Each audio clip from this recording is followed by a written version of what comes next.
आप सभी ने गाय को सड़क पर जूठन खाते हुए तो देखा ही होगा और घर के बड़े लोगों से भी सुना होगा कि गाय में 33 कोटि देवी देवताओं का वास होता है। तो दोनों एक दूसरे के विपरीत कैसे? अगर गाय सच में इतनी पूजनीय है कि घर में पहली रोटी गाय के लिए निकाली जाती है, तो आखिर गाय ने ऐसा कौन सा पाप किया है जिसकी वजह से वे सड़क पर मारी मारी फिरती हैं, उसे लोगों का जूठन खाना पड़ता है? क्या कभी आपने सोचा है कि गाय को किस अपराध की सजा मिल रही है? तो चलिए आज के इस वीडियो में हम जानते हैं कि किस अपराध की वजह से गाय की इतनी दुर्गति हो रही है और कलयुग में सड़कों पर जूठन खानी पड़ रही है। तो ये सब जानने के लिए वीडियो को बिना स्किप किए हुए आखिरी तक जरूर देखें। और अगर आप हमारे चैनल पर नए हैं तो हमारे चैनल को लाइक, शेयर, सब्सक्राइब करना ना भूलें। मित्रों, यह कहना बिल्कुल भी गलत नहीं होगा कि गाय धरती पर चलती फिरती स्वर्ग की तरह है, क्योंकि गाय में सभी देवी देवताओं का वास होता है। इसलिए हमारे घर की पहली रोटी गायों के लिए निकाली जाती है और केवल गाय पर हाथ फेरने से ही मात्र कई बीमारियां दूर हो जाती हैं। लेकिन गाय से एक ऐसी गलती हो गई थी जिसकी वजह से कलयुग में गाय की ये दुर्गति हो रही है। हुआ क्या था कि एक बार शिव जी और पार्वती धरती पर घूमने के लिए आए और वो दोनों घूमते हुए नर्मदा नदी के पास ठहरे। अब शिव जी तो है ही भोले बाबा, तो उनके मन में एक शरारत आई।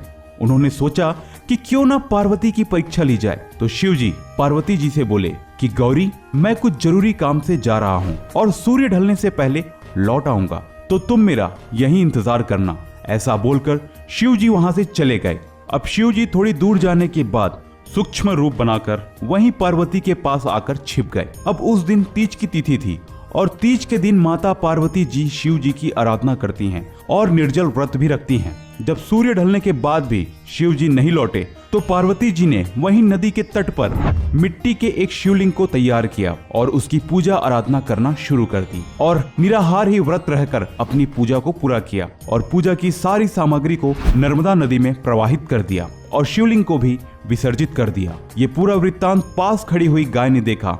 अब थोड़ी देर बाद शिव जी अपने सामान्य रूप में लौटकर आए और पार्वती से कहने लगे, पार्वती, कल तो तीज थी ना, और तुमने मेरी आराधना नहीं की और ना ही तुमने व्रत किया। इस पर पार्वती जी ने कहा कि प्रभु, मैंने आपका व्रत भी किया और आपकी पूजा भी की। तब शिव जी ने कहा कि मैं विश्वास कैसे करूं? तो पार्वती ने उस गाय से पूरा विस्तार बताने को कहा, लेकिन गाय ने शिव जी के पूछने पर ना में सर को हिला दिया। तब शिव जी ने पार्वती से कहा कि गाय ने तो मना कर दिया कि तुमने कोई पूजा नहीं की है। शिव जी के सामने झूठा साबित हो जाने की वजह से पार्वती जी को बहुत गुस्सा आया, बहुत क्रोध आया और उन्होंने गाय को झूठ बोलने की सजा भी दे डाली। उन्होंने गाय से कहा कि भले ही तुम्हारा जन्म इस धरती पर लोगों की भलाई करने के लिए हुआ है, लेकिन आज तुमने मेरे पति के सामने मुझे झूठा करार दिया और इसकी सजा यह है कि झूठ बोलने की वजह से तुम कलयुग में धरती पर जूठन खाओगी।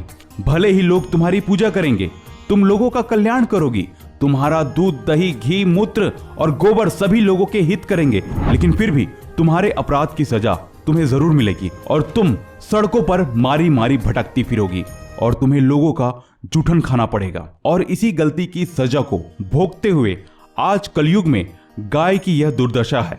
भले ही लोग गाय को पालते हैं, लेकिन दूध निकालने के बाद उसे सड़कों पर छोड़ देते हैं और गाय जगह जगह लोगों का फेंका हुआ जूठा खाना खाती है। तो मित्रों, ये थी कहानी माता पार्वती के द्वारा दी गई उस सजा की जिसका भुगतान गाय आज तक कर रही है। तो आप सभी को इस वीडियो की जानकारी कैसी लगी हमें कमेंट बॉक्स पे कमेंट करके जरूर बताएं और साथ ही हमारे चैनल को लाइक, शेयर, सब्सक्राइब करना ना भूलें। जय श्री राम।